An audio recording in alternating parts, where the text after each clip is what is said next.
Syukur kita panjatkan kepada Allah Taala jika dimampu dan oleh salam para penjuru saja di saat memakai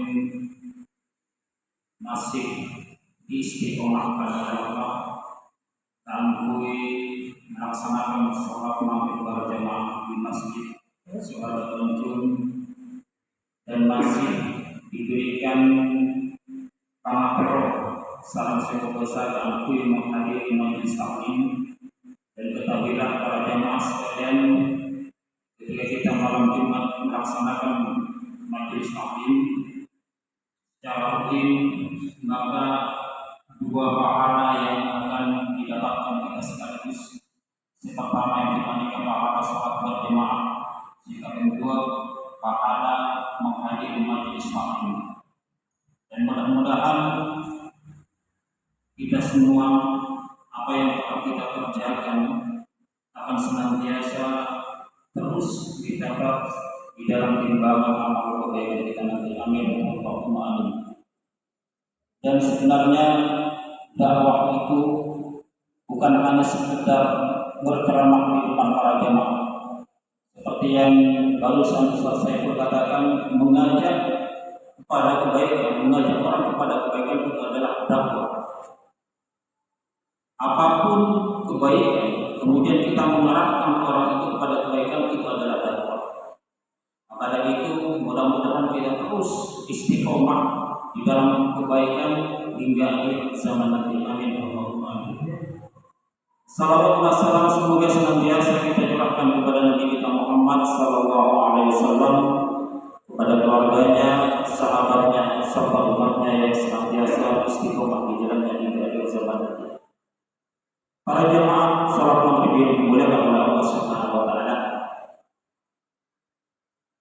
Dalam satu tahun ada 12 bulan, di mana 12 bulan itu ada satu bulan, di mana satu bulan itu ada bulan kelahiran Nabi kita Muhammad sallallahu alaihi wasallam yang sering orang merayakannya dengan Maulid Nabi Muhammad sallallahu alaihi wasallam. Dan ketahuilah esensi merayakan Maulid Nabi kita Muhammad sallallahu alaihi wasallam itu bukan hanya sekedar merayakan biasa, menyediakan makanan, buah-buahan itu nomor sekian. Tapi esensi betul-betul serta saja merayakan, melaksanakan Maulid Nabi kita Muhammad SAW, esensi hakikat utamanya supaya tumbuh subur rasa kecintaan kita kepada Rasulullah SAW. Kalau sebelumnya sudah ada cinta kepada Nabi, maka dengan merayakan Maulid Nabi supaya itu suburkan hati kita, kecintaan kita kepada Rasulullah SAW, supaya hati kita nyambung kepada Rasulullah, supaya ada setrumnya kita kepada Rasulullah. Ibaratkan lampu ketika setrumnya kuat, maka lampu itu akan semakin kuat dan semakin terang. Begitu juga dengan hati. Mana di hati kita semakin kuat nyambungnya kepada Rasulullah, maka hatinya akan semakin kuat dan semakin bersinar. Karena dengan modal kecintaan kita kepada Rasulullah SAW, itu yang akan mampu kita bersanding dengan Rasulullah. Nabi betul-betul salah para baca saja mengandalkan diri kita jauh kita dengan Rasulullah. Rasulullah sudah dijamin masuk surga, sudah ada jaminan, kita tidak ada jaminan surga. Sebagaimana kita sering dengar bahwa perbedaan betul-betul salah para baca saja dengan Rasulullah hanya satu. Rasulullah sedikit-sedikit asal dekat, kita sedikit sedekah. Rasulullah sedikit tidur, kita sedikit-sedikit tidur. Rasulullah saruni melaksanakan ibadah, sedikit-sedikit ibadah, kita sedikit ibadah. Hanya sedikit perbedaan kita dengan Rasulullah. Tapi mengejar yang sedikit itulah bagaikan bumi dan langit.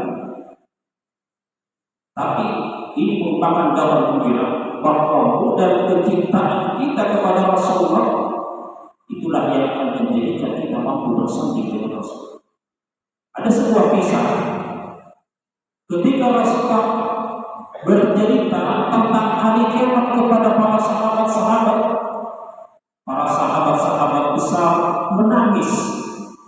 Abu Bakar, Umar, Utsman, Ali menangis ketika Rasulullah bercerita tentang hari kiamat. Dari saking takutnya beliau mengenal hari kiamat.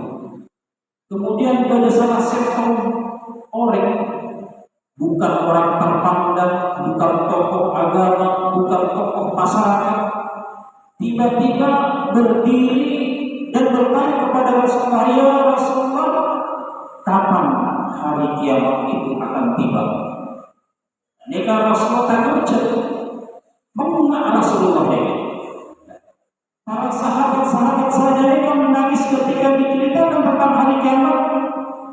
Mereka makhluk orang tak terkenal, bukan tokoh agama, tokoh masyarakat, bukan orang terpandang, kok tiba-tiba berdiri menanyakan kapan hari kiamat itu akan tiba. Rasulullah mengenal. Telepon Rasulullah, ini orang siapa ini? Sahabat-sahabat saya pada menangis. Kok ini malah bertanya kapan hari kiamat akan tiba?